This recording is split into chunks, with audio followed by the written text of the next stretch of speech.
So quick quiz 10, we're talking about limits and functions still. So I'm asking you, what is the limit as x goes to -4 of this function here? Well, we can see that if x tries to be -4, we got some serious problems going on. We would have a 0 here and a 0 here. So we would be going to 0 over 0, which we know is never going to be the answer to a question. So the limit of this function as x goes to -4 equals, and you still need the limit notation, the limit as x goes to -4 of the simplified function, where you say, well, x plus 4 squared over x plus 4 squared equals 1. So I can cancel them, so to speak. And now that limit of that function is going to be the same as the limit of this simpler function. Well, then once you go to plug numbers in, now I don't put the LIM notation anymore because I am finding what the limit is. So this limit equals this number. So I'm going to get -9 over -8, which is 9/8. So here's the answer to the question of find the limit. Done. Then does this graph have a hole? Yes, if you ever get this 0 over 0 situation, it has a hole. And then the coordinates of the hole are the x value you're approaching, comma, the limit number that you get, because whatever your graph is doing has a hole in it. And the hole is happening as x is approaching -4. And then the limit is 9/8. So that's going to be the y coordinate of the hole. Okay, so that's number 1. Number 2 is the same function, but notice how the limit is different. Now we're saying what's happening as x goes to infinity. Well, this is when we're talking about horizontal asymptotes, or if you're asking what is the horizontal asymptote, that's the same question as what happens as x gets very large. So this limit is going to be also the same limit of the simplified function, because they're exactly the same except one has the hole filled in and one has the hole. So as x goes to infinity, we have that the degree of the numerator equals the degree of the denominator. So the horizontal asymptote is the ratio of the leading coefficients.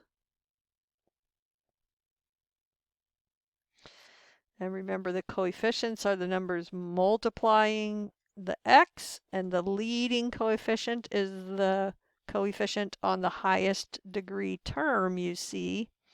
So this ratio of 1 over 1, this is our horizontal asymptote, 1, and it's y equals. A horizontal asymptote's equation is always y equals. So this limit is 1. So that's the answer to find the limit. It's 1. The horizontal asymptote is y equals 1. And then does the graph have a vertical asymptote? Well, we said these two matching factors created a hole. Then we have another thing to look at in the denominator, that there'll be a vertical asymptote when x equals 4, because that would make the denominator 0 without a matching 0 in the top. So if you get the matching 0 over 0, that's the hole. So that was the first question. The matching 0 over 0 leads to a hole. Any factors left over in the denominator, when they are 0, that creates a vertical asymptote. Okay, so the limit is the number 1. We have a vertical asymptote of x equals 4 and a horizontal asymptote of y equals 1. Okay, then this last one, if you try just plug in x equals 3/2, you're going to go to 0 over 0. That's never going to be the answer. So that's when we know we're going to need to factor this guy. So if you don't already have a factoring strategy for a trinomial, a three-term polynomial with a leading coefficient that's not 1, this first coefficient is A, this last number is C. So you multiply A times C, and that's negative 72. So you multiply A by C, get negative 72, and then you want two numbers that add to B. B is the coefficient on the X. So you go through the factors of 72, 1 and 72. Those are way too far apart to add up to negative 1. 2 and 36, still way too far apart. Well, 72 is on my times tables, so I remember that it's 8 times 9. And I can see that the 9 would be the negative 1 in order to multiply together to negative 72 and add up to negative 1. So then what I do is use this information to break apart this middle term and rewrite it as minus 9x plus 8x. So I'm just rewriting it in this particular way. You can't just rewrite it randomly. It has to be in this particular way.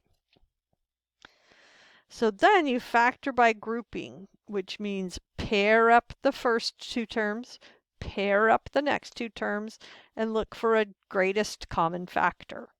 So the greatest common factor of the first pair is going to be 3x, leaving me with 2x minus 3. The greatest common factor of the second pair is going to be 4, leaving me with 2x minus 3. So now I see that I have two terms with a common binomial. So I factor out the common binomial of 2x minus 3, which leaves me with 3x plus 4. So that's how the numerator factors. So I still need my limit notation until I'm plugging in the number. And I'm still doing algebra, so I'm not plugging in the number yet.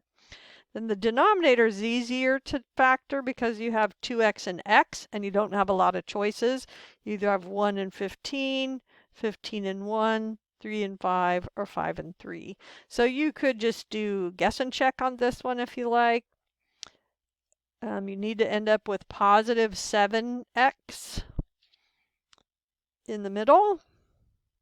So this is going to give me plus 10x when I do the outers. And so then I'll need minus 3.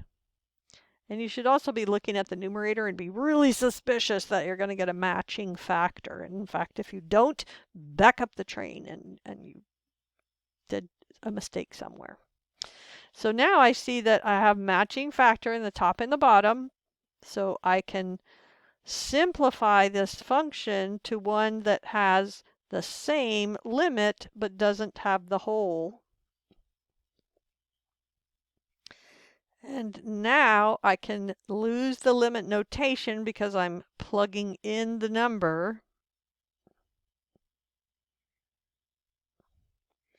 And hopefully you have a calculator that will do fractions. If you don't, please invest $10 in a Casio calculator that does a good job of fractions. And you'll get, let's see, 17 over 13. So that's the answer to the limit. And then there was another question that said, what does this tell you about the graph? Well, this tells me that the graph has a hole at 3/2, 17/13. So let me know if you have any questions.